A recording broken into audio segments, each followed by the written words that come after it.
Well, hello everybody. We're down at Court Farm Fishery in Berkshire today. We're planning to fish the Specimen Lake. And this is a lake you've been fishing a few times just recently, haven't you, Duncan? Yeah, I haven't done loads, but I've done a few sessions, and it's lovely here because you can catch relatively big carp on simple float tactics down the edge, and it's just like going back to my youth when my dad taught me about float fishing, watching it really exciting, and then actually watching the float disappear, rod bent double, clutch screaming.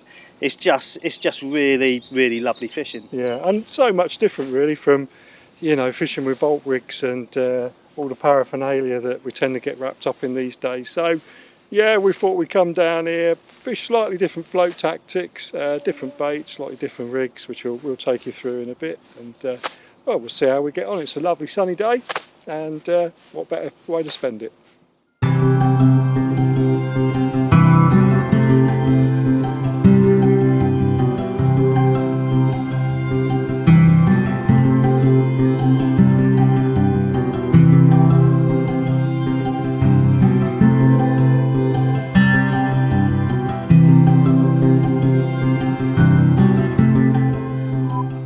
Well, that didn't take long.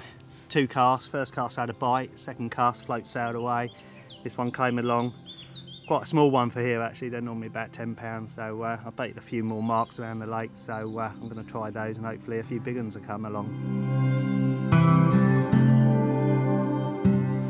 Well, when you go float fishing, one of the most important pieces of kit is a plummet. There's no point in shouting down the bank to your mate, how deep is it in front of you, because every swim is different, and when you're fishing like this, you need to be precise.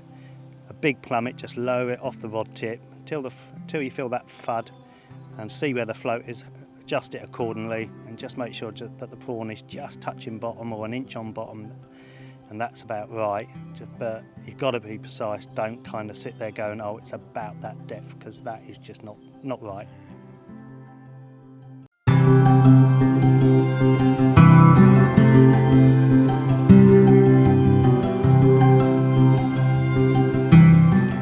Well, I think I'm on pest control today. It's been slightly unfortunate in that I've managed to lose 2 fish first thing this morning. Now the sun's got up, it's got a little bit harder, but I've managed a little tiny common, but absolutely pristine little fish. Yeah, couldn't ask for much more than that. So put her back, see if we can catch a bigger one. Well, the plan is we're going to fish with a couple of different baits today and see how they compare, just out of interest really, more than anything else. So what's your plan then, Dunk? Well, what's worked for me in the past is just to walk around a few little areas, look at swims, look for the features, where the carp might be, and I just literally put a couple of handfuls of hemp, which I dose up in Scopex squid, fluid, just give it that extra boost. And then the hook bait, I just use a big juicy prawn, because there's not many fish that will refuse a big juicy salty prawn. Yeah, and you've also then you've got the potential of picking up a big perch as well as a nice bonus.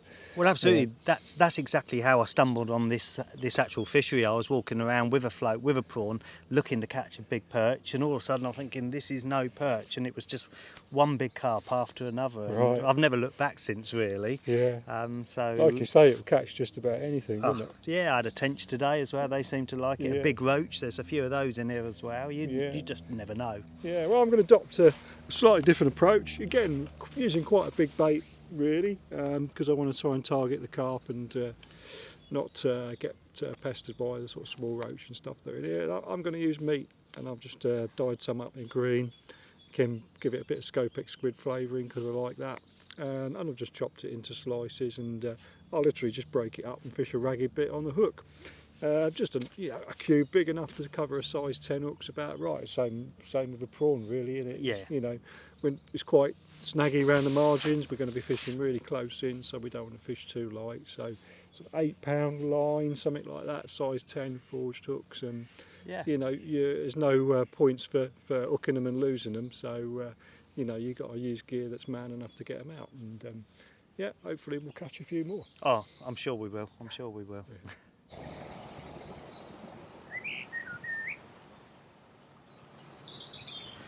This is what you come to Court Farm Fishery for. I stuck to my guns, even though the fish had come up in this high pressure and they're cruising around. I just thought I'll go down a shallow end, about 2.5 foot water up against the reeds, prawn under a pole float, and I hooked this one. Thought I'd hook the bottom until it started moving, in and out of the snags, edge of the seat stuff, which is really enjoyable. You can't beat a bit of float fishing for a big carpet. As I say, normally you can come here and catch 10 of these in a day. Well, carp fishing doesn't get much more exciting than this. What I'm doing today is I'm just walking around and just float fishing in the margins with a big king prawn. And the setup's really simple. I've got a 13-foot match rod, 8-pound zig flow running straight through, a pole float. This is a 1 gram float. And what I've done to shop that float, I've got a simple Olivet, which is 0.8 gram, and instead of putting a swivel there on his split shot, I've got a float stop, so that reduces all the knots and the weaknesses. And then down on the business end, all it is a size 10 barbless hook, and as I said, that gets put in a big king prawn.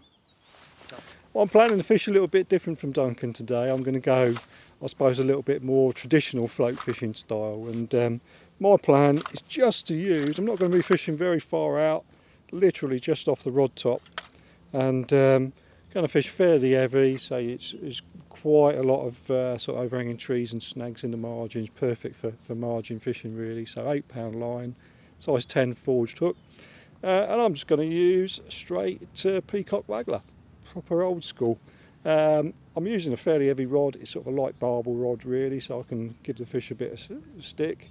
So I'm going to use a 3AA, which might seem a bit big because I'm literally only 4 foot deep and I'm only fishing just off the rod top, but that'll go in. It'll make casting easier with that heavy line that I'm using, and yeah, just keep it nice and stable. We've got a bit of surface tow on today because of the wind, and it will just help it hold it still and keep that meat just tripping bottom, you know, just an inch or two over depth where I want it, and that's about all there is to it. I'm going to lock that off with a couple of BB, fish a bulk about half depth, and then just a couple of droppers below that, just to take it down, and you know, just leave a couple of mil of the tip showing above the surface. Dead simple, quite old school, but I'm expecting quite positive bites on the big baits, so that should do the job all right.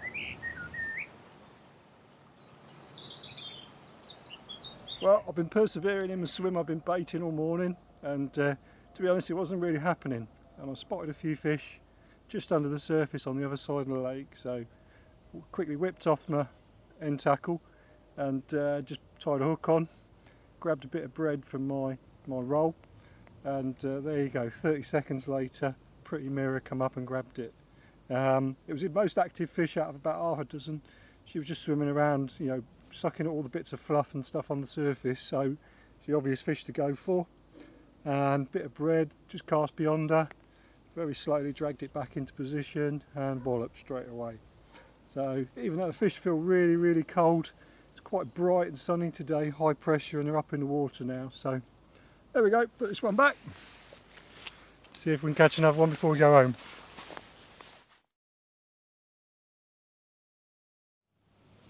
Well, that's what you call an opportunist fish. We're just about to call it a day, and this little beast come cruising past up in the upper layers.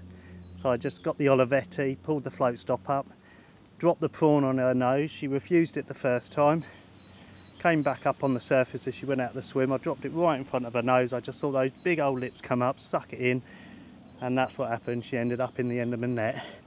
Another cracking fish, one that you can come to expect up here.